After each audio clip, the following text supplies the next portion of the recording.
Hi everyone, welcome to Hucknall in Nottingham for the weekly British Hockey Chat stream. Hope you are all well and hope you are having a good week. If you could you please retweet this out on Twitter? I did put the link out a couple of minutes ago. So if you would retweet it and get as many people in here as possible, I would be most grateful. Thank you very much. But I hope you're having a good evening. Lots and lots and lots of questions tonight. There's quite a few around the Panthers. As you can imagine, there's a couple around Anthony DeLuca, which I'm sure won't be a surprise to anybody.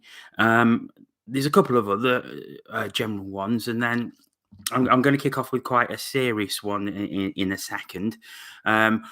All I'll say is don't forget you've got the chat box, which is on the screen. So if you want to get involved in the discussion or pop any questions, please do so in the chat box, and I will try and get around to them as and when I can while we're talking. Also, I'm keeping an eye on my Twitter, which is at John O'Bullard. So if you do have any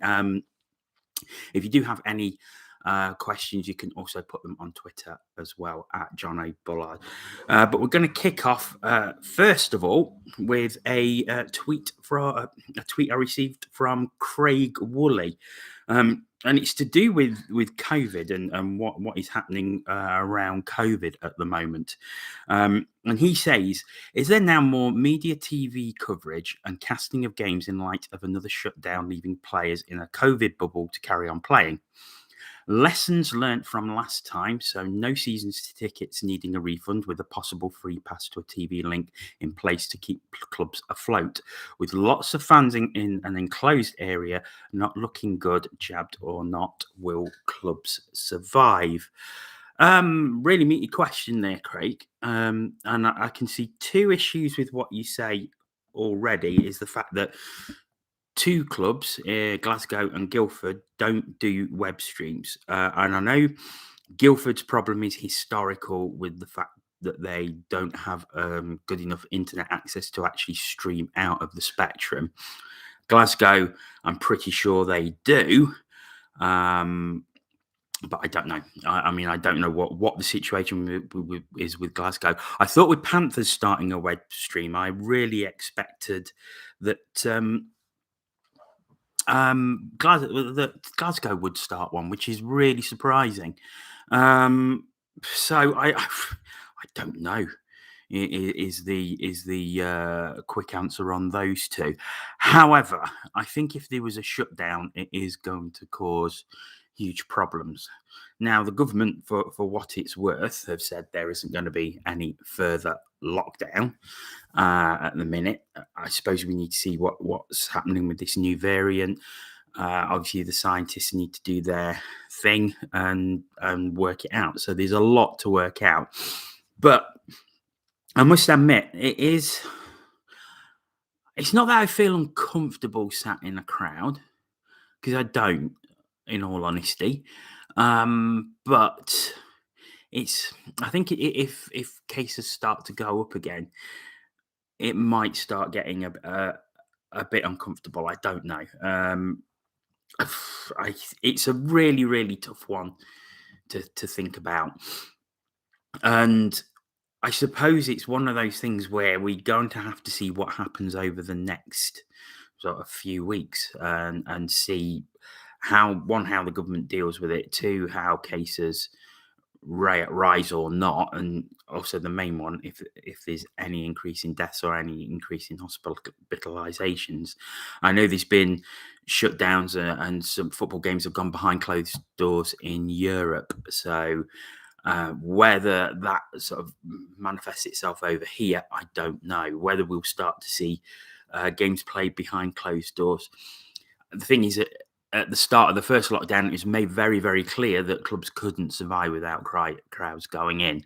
So I think if there is another lockdown and games have to be played behind closed doors, I think there could be some clubs in very, very serious trouble.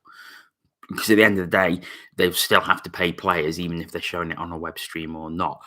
And as you say, Craig, season ticket holders could have a pass to a TV webcast, and obviously people will pay for a webcast. But if you think of a family of four paying for a webcast, um, that's 4 tickets that wouldn't be sold by people going in person. It's just essentially one ticket being sold.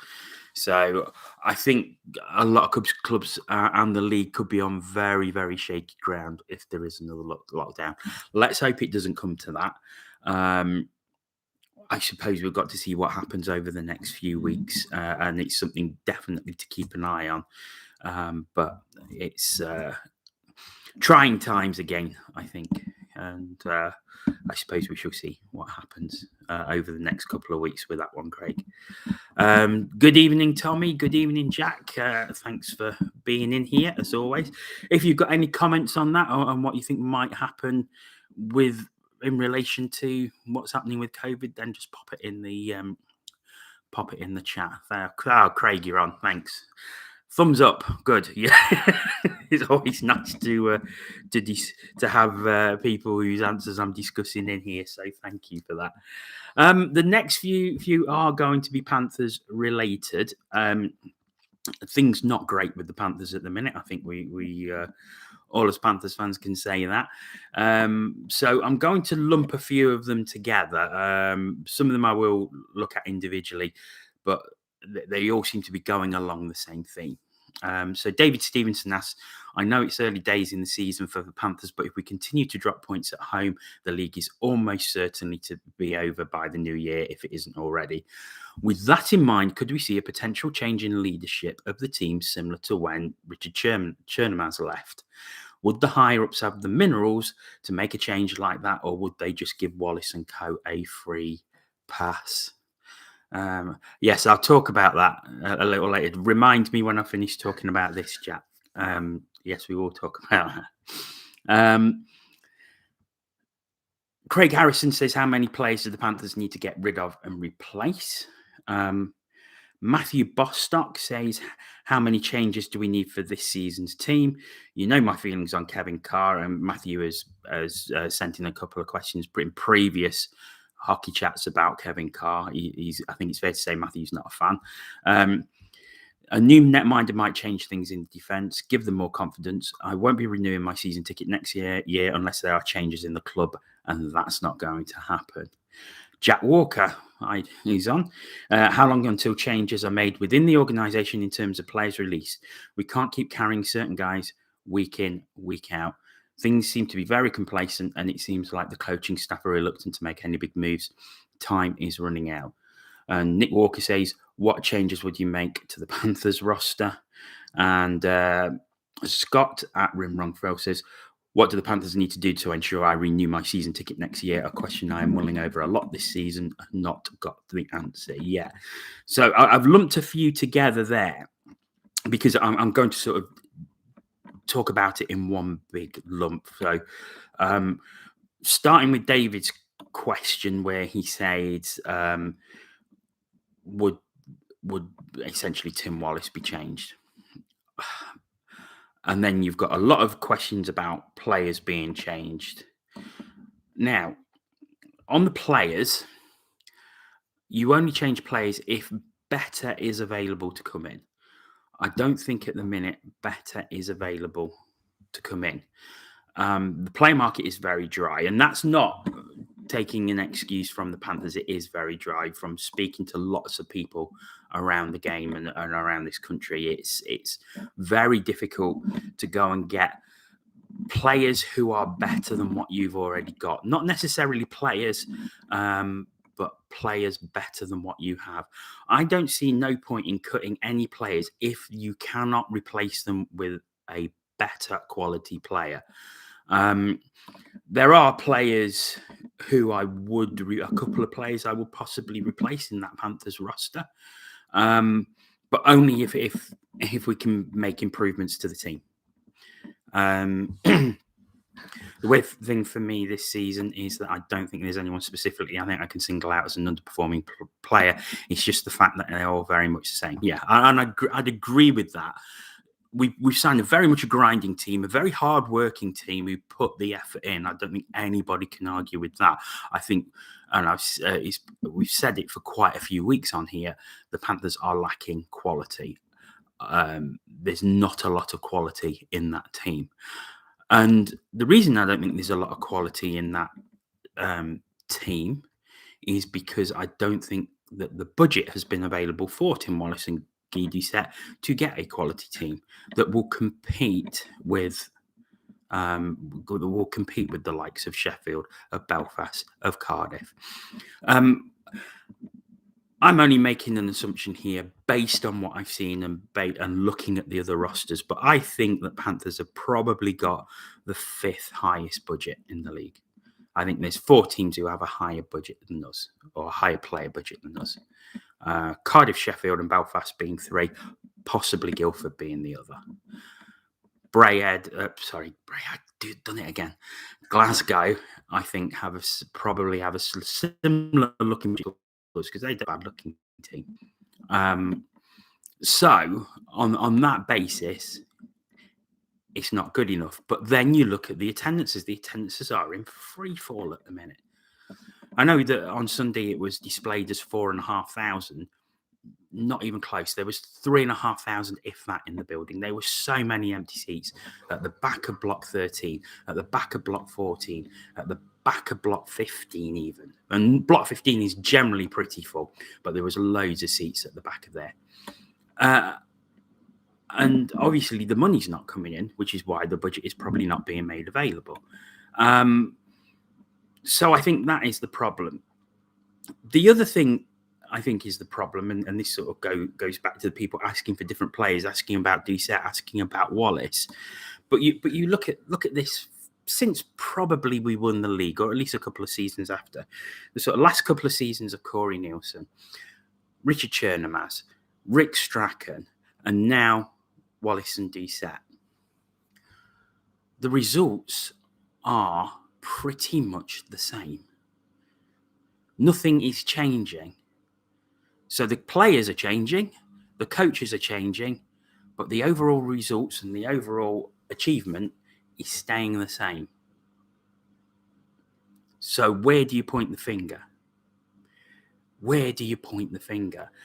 And it has to be higher up, because if you're keep constantly changing the personnel and the playing personnel, but you're getting the same results, then you have to look at the constants within the organisations. And for me, the constants are higher. Because, we're getting the same results. And I will say this to the people who want Guy Doucette and Tim Wallace out. And this goes back to the Elite Series. So look at the Elite Series, 14 tournament, everybody pretty much on the same budget. So pretty equal. Maybe a little bit of difference in some of them, but on the whole, pretty equal. With an equal team, we won that because budgets were set centrally. There was a draft. You could protect British players.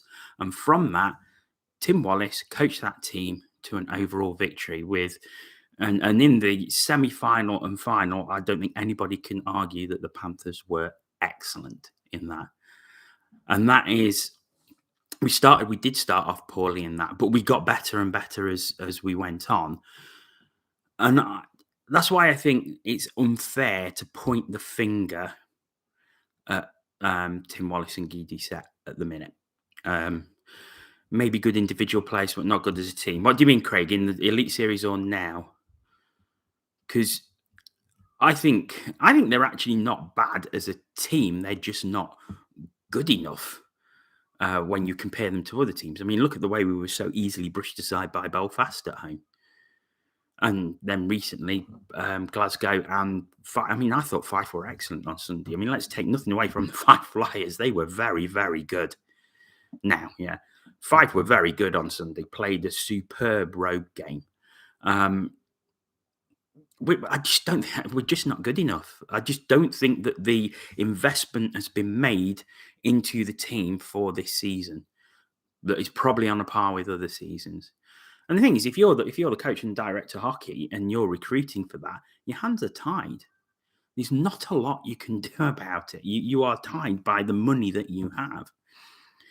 And if players aren't available to come in and improve that roster, then I don't see the point in replacing what we've got at the minute if you can't get better. If you can get better, then yes, absolutely replace them. But it seems from reports that I'm picking up from everywhere that there just isn't that many quality players available on the market, if any at all. And then you've got to persuade them to come here as well. I mean, let's not forget that. I mean, if Sam Hare came available, I would be offering him a king's ransom if it was available. But that's not going to happen, I don't think. So, I personally think that the whole situation with Panthers, you have to look at the people. You have to look at the people who are higher up because they're the ones who set the budget. And I think they have underinvested in this year's Panthers team. And if they have, you cannot blame Guy Doucette and Tim Wallace for that. You have to point the finger squarely at Neil Black for that. And I think I saw a comment from Andrew. Yeah, fan base and merchandise sales second only to Steelers. So why is the budget so low? There you go. Then there's the $1 million question, Andrew, and that is really that's what annoys me more than anything else. Now, also crowds are dropping off. So what does that do to next season's budget? So many of these questions of people saying, I'm thinking of not renewing my season ticket. And let's face it, the style of hockey now is hardly inspiring. It's not very exciting. And that's another thing you keep seeing that it's not exciting. With the new roster rules, aren't all teams limited as to who you can play? Yeah, but I mean, I think because we've only brought in a couple of players, we've still got quite a lot of changes left, Glenn. I mean, I know others haven't. I think Manchester are pretty much close to their limit with the number of players they brought in, and I think Steelers will be pretty or getting towards that limit. I think Panthers have got quite a few in hand. So I think Panthers could make 2 or 3 changes with not having to worry about it too much at this moment in time. And like I say, if better players are out there, then yes, make changes. If not, then there's no point. But then it all stems back to the fact that I think we as a fan base are being shortchanged, very much so this season. And for me, that's unacceptable for a club of our size. For a club of our size not to even compete, and we're not competing, and we won't win the league, not with that roster, not a chance. And I hate saying it, but you've got to be realistic. We are not winning the league with that roster. We're not even getting. We'll be lucky to make top 4 this season, I think, and I really hope I'm proved wrong. But from what I'm seeing, I can't see anything else, and it's a real shame because I actually like the team. I like the players because they work hard, and I like hardworking players. They're just all too similar, and there's not enough quality in there, and it's such a shame. But questions have to be asked of those higher up who set the budget as to why, and that's what is annoying at the minute. So yes, to summarise all that, Panthers do need changes, but only if better is available. And for me, you can't blame Tim Wallace or Guy Doucette. The fingers have to be pointed at Neil Black for me because he sets the budget, and I don't think he's set as a high budget. So that is how I see it at the minute. Another couple of questions regarding that. So Howard Walkington asks, if Panthers return pointless from Scotland this weekend, will they be facing a fight to avoid the wooden spoon in a few months' time? I don't think we are that lacking in quality that we won't qualify for the playoffs. I think 6th or 7th is certainly possible. But 3rd or 4th is possible at the minute. at the end of the day, there's not a lot of consistency within the elite league. Sheffield are starting to pull away a little bit, which is worrying, because all the others seem to be taking points off each other. But Cardiff have built a decent run of consistency quite recently, so they are starting to pull themselves away. So if we return pointless from Scotland, I don't think we'll be facing a fight for the wooden spoon as such. But I think if we don't get any points in Scotland, we could be looking at the bottom half of the table. Looking at I think in January, because now the Guildford Challenge Cup games have been put into the calendar. I think we've now got something like 9 games in something like 15 days. It's a really, really heavy schedule in January now. So that is really going to take its toll. So we will see what happens. We will see what happens there. Paul Price says, do we, as in Panthers, need a Dave Sims style announcer to raise the crowd at certain times? On Saturday, he lifted the Steelers crowd and the team came back at Panthers with clear momentum to draw level. Yes, we do have a lot of games in hand. The problem with having games in hand is you've got to win them to get the points. Sometimes I think points in the bank are a lot better than actually having games in hand, because you've still got to play them games and you've still got to win them. But you're right, we do, but we've got to win those games in hand, and I think that's a difficult one at the minute. So just going back to Paul's question about do we need Dave Sims style announcer? There's a few Panthers fans on here, so I'll ask you to pop in the comments what you think about that one. For me, no. I like Ken. I think Ken's really good. And we don't know how much his hands are tied. Is he allowed a free rein with the music? Is he not? And also, not everyone is going to like what he puts out there. You're not going to please everyone all of the time. Music and that sort of thing is a very personal thing to a lot of people. So it's very, very difficult to say. Having said that, it is very staid. It is very stale at Panthers games. There's not a lot of atmosphere. I think anybody who goes there will say, and it does seem difficult. But then when you look at sometimes the style of hockey on offer, and that's not just Panthers, I'm talking hockey in general. Then a lot of the way that a crowd reacts is led by what happens on the ice. You listen when someone makes a good hit, or if there's a fight, or if there's something that happens, then that is what gets a crowd going. And there's not been enough of that. So I don't think you can really put the blame on the DJ for that. And Ken does his best to get the crowd riled up. Let's be honest, he really does. And like I say, I like the way that the Panthers have it in having Ken to do the DJ stuff and then having someone like Steph to do the announcement. Because for me, there is no one better in the league, in hockey in this country than Steph on the microphone. I think he's absolutely the consummate professional at that. And give us a Panthers. Oh God, no. Oh no, not the Eddie. No way. No, absolutely not for me. I'm sure other people feel differently, but oh God, no. Mention of a yes. So I had a little bit of a Twitter spat with David Sims today.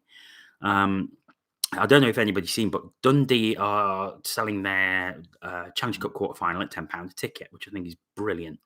Absolutely brilliant. And I think they're doing £5 concessions. And they basically said the reason being it's close to Christmas, it's an extra game gone in. It's not on the season ticket. They want as many people in that building as possible. They know it's midweek, so they've reduced the ticket price to £10 as a thank you to everyone, to their supporters, because they've had some really good support this season. They've been well supported throughout the lockdown, throughout the COVID, and it's a basic thank you to their fans. So I just put a tweet out saying, yeah, this is how it should be done. Great stuff. And then Dave Sims replied to me basically saying, oh, did you congratulate us for us reducing the prices. We've been doing it for 4 years. Now, anybody who's been regular viewers to this and who's regular viewers to my Periscopes before that will know that I have several times complimented the Steelers on their £5 ticket offers and saying what a brilliant idea it was for bringing crowds in midweek. And, I've got nothing but praise and respect for the Steelers for doing that. So clearly Dave Sims doesn't watch these, which was sort of the number one thing that said to me. But just the audacity to come on something where you're praising another club and he's got to go, well, what about us? What about us? Is your ego really that fragile that we've got to be talking about Sheffield all the time? So yeah, and it was good to see that quite a lot of people did pull him up on it. You being one of them, Jack, as well. And it's just ridiculous. It's just ridiculous. Why does everything have to be about the Sheffield Steelers in his eyes? It's just it just gets me mad, and I'll get angry if I carry on. So I'm going to leave it there. But yeah. That was a little Twitter spat I have with Dave Sims. If you want to have a look at that. So yes, we'll stick with the Steelers actually, because a couple of questions about what went off at the end of last week. So Daryl Charlton asked thoughts on the Anthony DeLuca drug situation, and Henry Appleby asked, how long a ban should DeLuca get if it turns out he has taken a banned substance? Going to be careful what I say here, because obviously the statement was put out by the Steelers. There was a statement put out by Anthony DeLuca himself. It's in the hands of the UK drug agency who did the test. I think there's still another test on the B sample to be done. So obviously no results have been made public. What he's actually alleged to have taken has not been public. So anything that goes out there is actually speculation. And there has been an awful lot of speculation about this. So everything with a big if. Because first, you need to see, one, if he is guilty and if he has taken a banned substance. And then number two, what was the banned substance he's taken? Because if it's performance enhancing, which DeLuca said it wasn't in his statement, then very different than if it's, say, a recreational drug, which definitely isn't performance enhancing. I think we have to be careful with that one. So in that regard, I think we should wait and see what the actual outcome is before any real comment is made on it. However, if he has taken a banned substance, how long should the ban be? If it's a recreational drug, I would think that the Steelers will probably terminate his contract. Would be what I would think would happen. If it's a performance-enhancing drug, I think he'll get a much longer ban. But again, it's all big ifs. It's all big ifs, and we have to wait and see what the actual outcome is. But let's not forget it. Recreational drug use is quite widespread, and to be honest, if it is a recreational drug, would I punish him that much? Not necessarily, because there's so many people who take them. But I suppose it's up to the authorities in charge. So we shall see what happens. But I think on that one, probably make a more substantial comment once the facts are known, rather than speculate on it now. I think it is the safest way to take it with that. As Andrew says, play safe and move on. And I think that's right. What's Glyn say here? Talking about us self-obsessed Steelers, will Devils take revenge on Ellaby this weekend, or focus on winning the game and overtake the Steelers in the league, or will they do both? Interesting one, because there was a lot of talk of Carl Haas of Dundee, because he was playing in Belfast on Sunday, and nothing happened after his hit in the TV game a couple of weeks ago that he got a ban for, that got a 3-game ban for. So he came back to that. Nothing happened at all. So will they take revenge? Depends. We all know what happened with the Tyson March situation, where what happened with him and Cam Jansen when Cardiff next played Nottingham. So I don't know, Glyn, is the quick answer to that one. I think Cardiff are on such a good run of form at the minute. They will probably focus on winning the game, and they're going to see Steelers as one of their biggest threats as regards winning the league goes, because Steelers are also in a decent run of league form as well. So I would err to the side of they would focus on winning the game, but at the same time, I wouldn't be shocked if something happened. But I guess we will see on Sunday if anything happens, or is it Saturday? Yeah. Would I want him in a black and gold jersey? Who's that? DeLuca. Is DeLuca better than what we have now? In some cases, yes. But I think it would be a very brave call for anybody else in the Elite League to take him on, pending a guilty verdict. So we shall see. Previous bans for recreational drugs is up to the end of the season. Yeah. That wouldn't shock me, Andrew, to be honest, again, if he is found guilty. So we shall see. We shall see what happens with that one. Adam Gregory asks, should it be released at the end of each season a team's salary?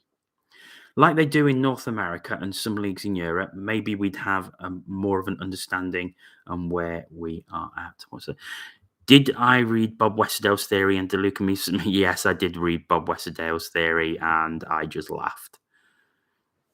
I was immediately brought in mind of that meme. You know, I'm literally grasping at straws, which essentially what that article was. So Adam's question again: should it be released at the end of each season, a team's salary like they do in North America and some leagues in Europe? Maybe we would have more of an understanding of where we are at. Yes. My personal opinion is yes. I would, and I don't mean I don't mean individual players' salary, no, but I think team salary. Yes, I would like to see that. I would like to see more transparency throughout the league, anyway, and I think it would be good if each club did have to release their playing budget each season. Okay, it's probably more curiosity than anything else, but you know, you will be able to see who's truly over and underperformed each season then. But then could you trust the clubs to release it, you know, fairly or truthfully? Is that to be looked at? I suppose if it was released centrally as a league thing, then yes, I would like to see it. And you're right, we would have a lot more understanding about where we are at. I can't see it happening, to be perfectly honest, but it's definitely something I would be in favour of. And like you say, other leagues do it in North America and in Europe, so why not? But yes, they said definite yes from me. Another great question from @NickBrown41, who I believe is a Fife fan. He's based in Kirkcaldy, so there we go. What do you think is more important? Financial security of the club, but perhaps not the results you will want, or all out to win with risk the finances? Can you have both? Yeah, you can have both. You can have both. Panthers had both in 2012-13. Steelers have had both, certainly in the latter years, not so much in their early years.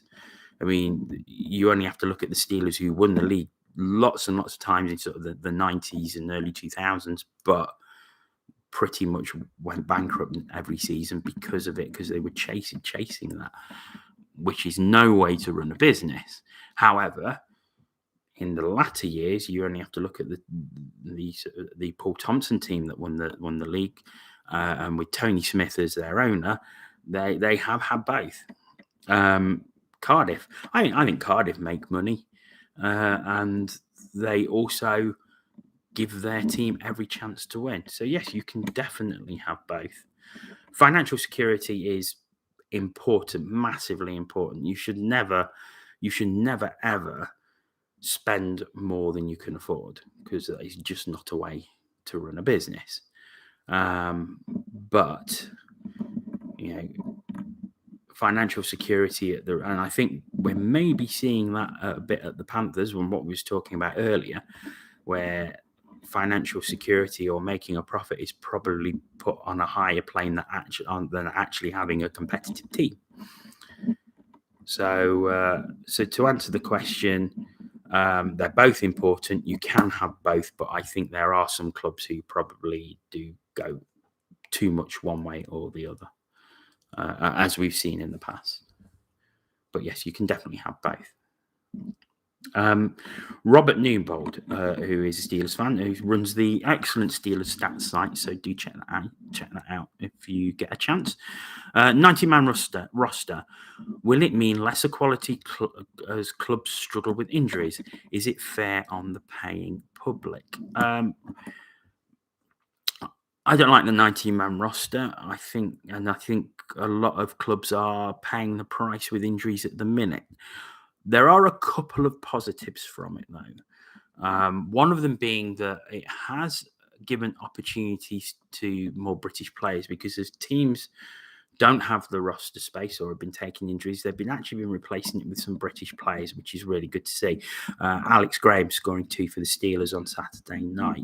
We've seen ice time for Jack Hopkins and Morgan Clark-Pizzo in Nottingham. Manchester using several different Brits, which is great to see.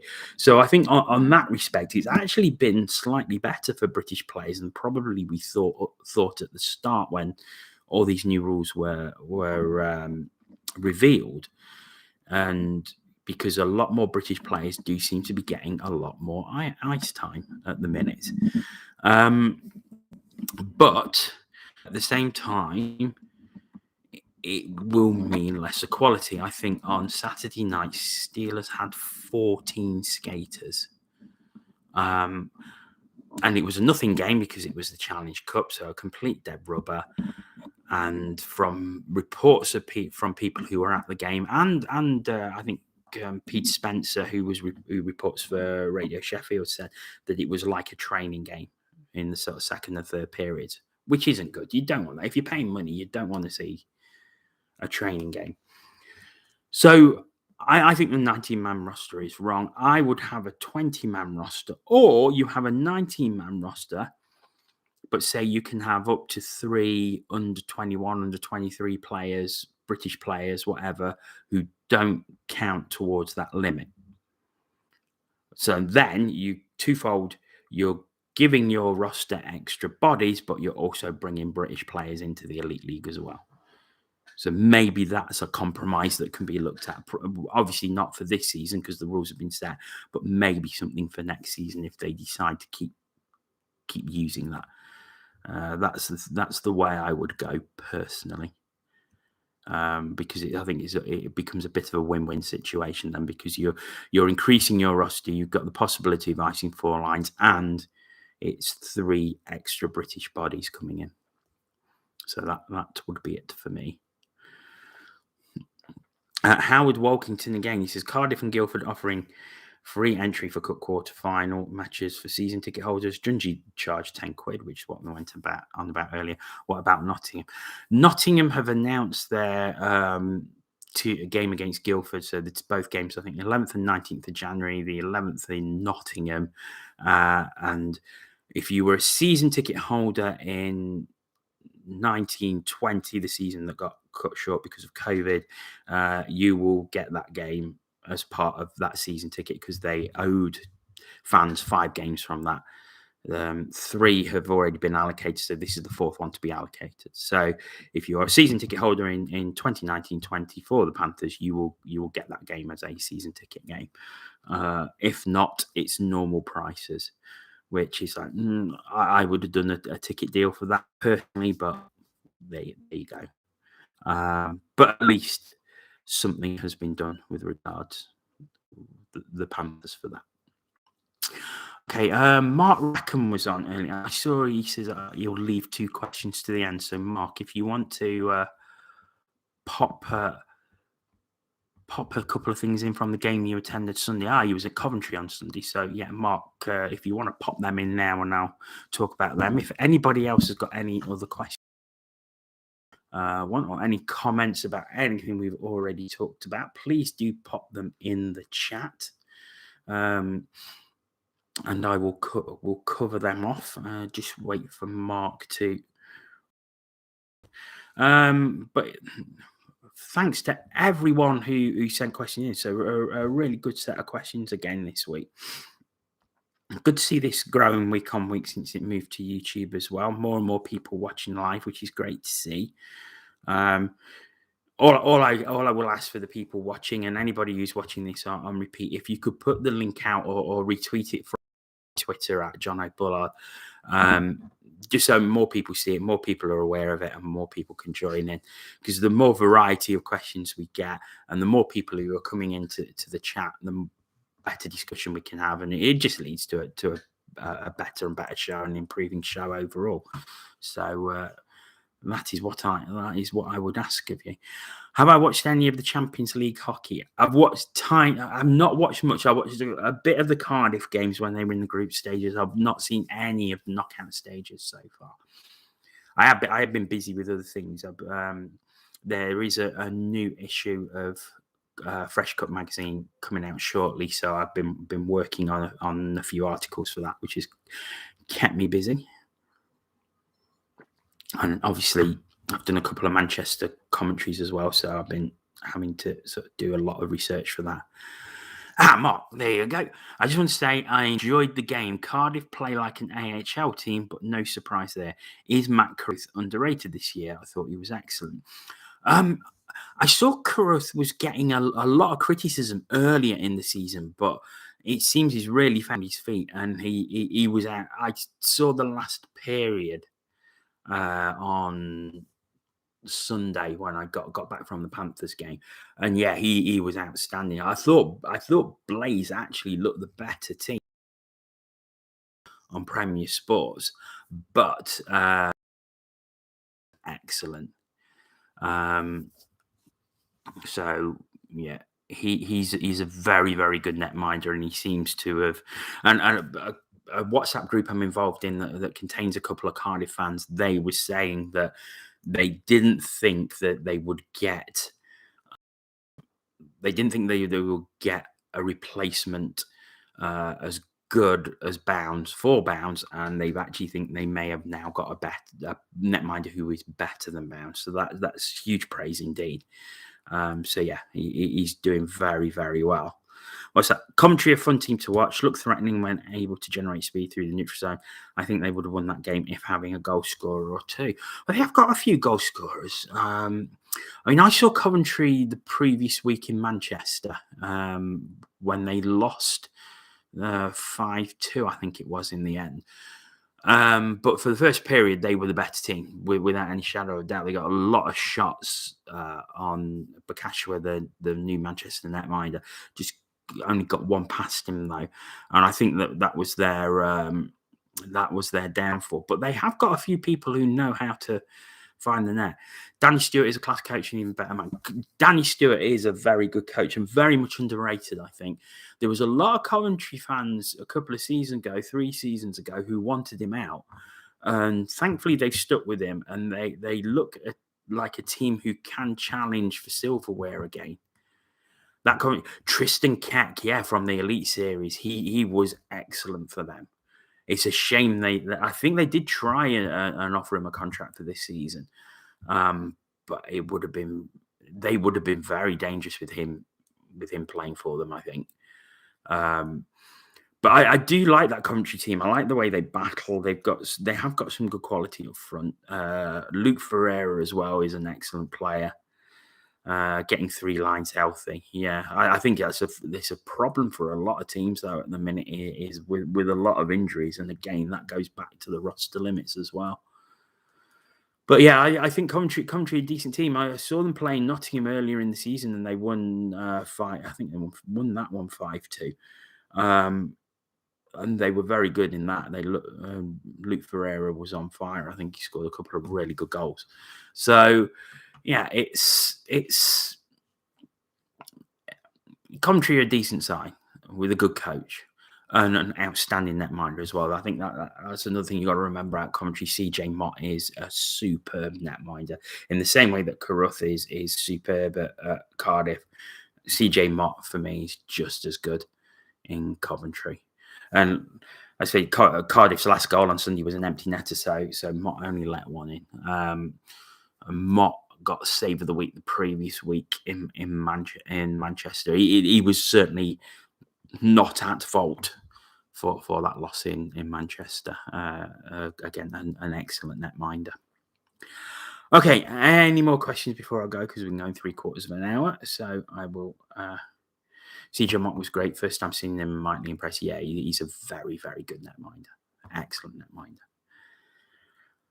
Okay, I think I'm going to leave it there. Thank you so much, everyone, for joining in and leaving questions and sending questions on Twitter. It's a pleasure to have your best defenseman in the league. Oh, good question. I'm not seeing everybody yet. If you'd have asked me probably 1920 season, I'd have said Mark Matheson. But he's not having such a great time of it for Panthers at the minute. I don't know. There's so many good D-men out there. And this is probably going to upset any Steelers fans who watch, but I actually really like Lyndon Springer at Manchester. I think he's a really good D-man. But I don't know. I haven't. I mean, apart from the Panthers, I've only and Manchester, I've only really seen everybody else just the once. So it's difficult to say, having just seen most teams one time. So probably ask me that question again in January, and I might have a more definitive answer for you. Anyway, I am definitely going to leave it there. Thanks so much for joining. Hopefully back at the same time next Tuesday. Dryden Dow. No, that's not a bad shout, Paul. Not a bad shout at all. Hopefully back next Tuesday at the same time.